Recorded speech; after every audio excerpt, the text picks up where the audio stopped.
તો મિત્રો તમારો આધાર કાર્ડ લોક થઈ ગયો છે, તેને અનલોક કરવા માટે હું એક ટ્રીક બતાડું છું.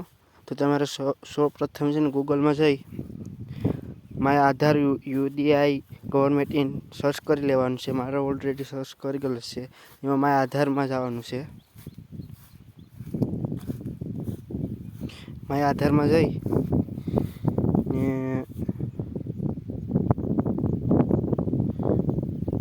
અહીંયા 6 નંબરનો ઓપ્શન છે લોક અનલોક આધાર કાર્ડ.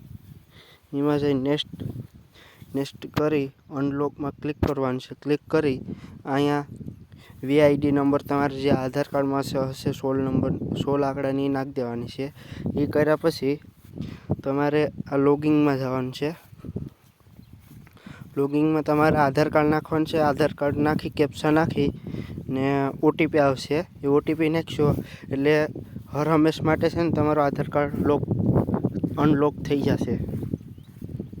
તો મિત્રો માહિતી સારી લાગી હોય તો આગળ શેર કરો વિનંતી.